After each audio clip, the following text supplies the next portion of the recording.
So we're doing a top 10 countdown today. The 10 things that can destroy a marriage. Some of these might surprise you.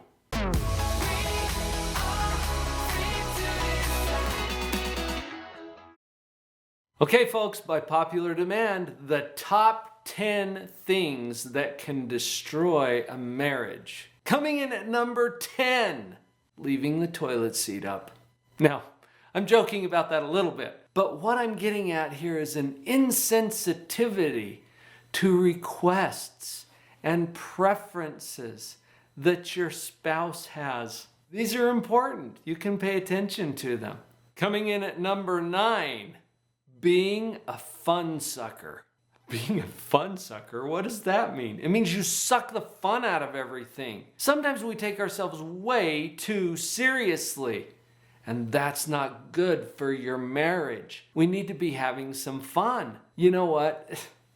This is going to shock some people, but sometimes we get so caught up on all of the shoulds. It's like we're shoulding all over ourselves. Like we focus so much on what we should do or what we must do. Sometimes I call that one masturbating. That's the shocking part of this whole video. But really, can we lighten up a little bit and get away from all of the shoulds and the musts and just have some fun?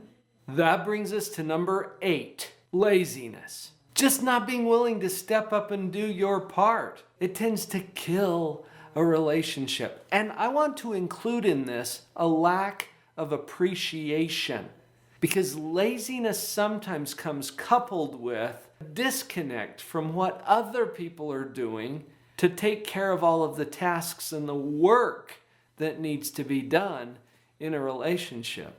Number 7, being mean. You know what? I used to do child custody evaluations for the court, and I interviewed and tested a whole lot of kids. And there was this little sentence completion assessment that I would do with these kids where I'd say the first part of a sentence and then they would fill it in. And one of these questions was, to make friends, you have to...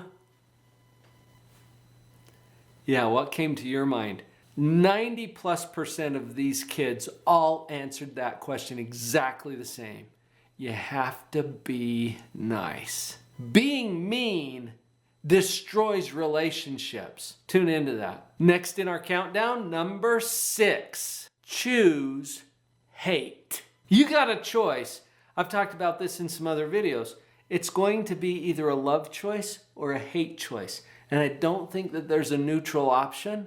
Choose hate. It destroys a relationship quicker than anything you can imagine. And to get clear about that, there are some steps for choosing hate. Step number 1, assume the worst about that person. You don't know what their intentions are, but to choose hate, you have to really focus on what's going wrong and assume the worst about that person. Step number 2, practice pride. You know that you're right. Dig in your heels and keep that position and don't yield from it. You know that you're right.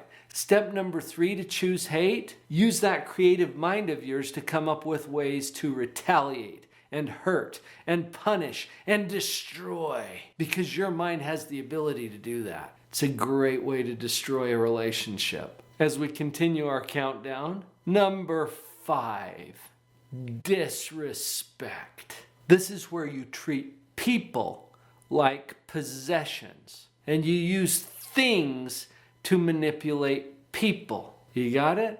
Disrespect is one of those top 10 things that can destroy a marriage. That leads us to the next one.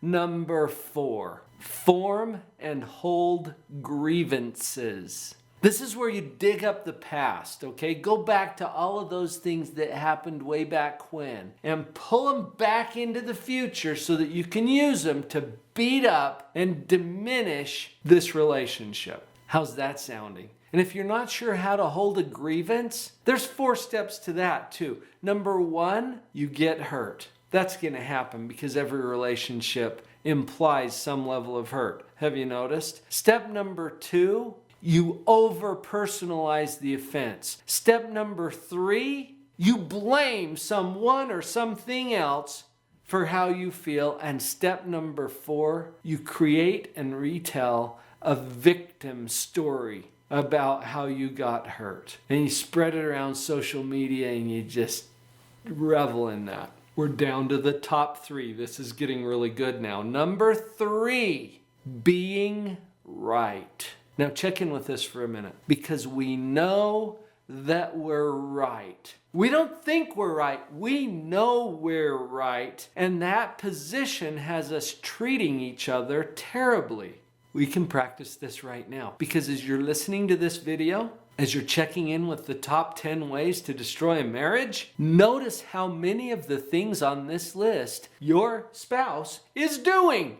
Right? And you know you're right about this. You know that they're the problem. You know that they've already done 10 through 4. And we're on number 3 now. You know you're right about this. I'm not going to argue with you about that, because you probably are right about this. And it's tempting to think, you know what? If my spouse would just shape up, things would go a whole lot better for us in this relationship. And you're right.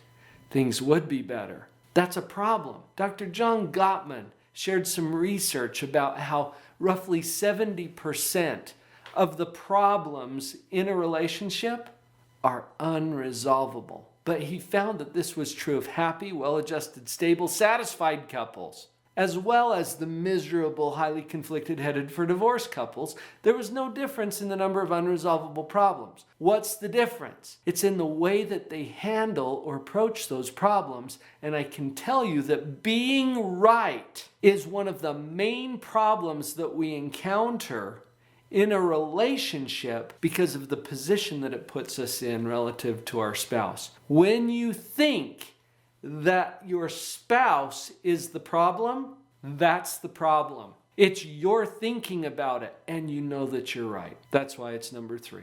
Moving up on our list to number 2, I'm going to summarize number 2 as being profanity.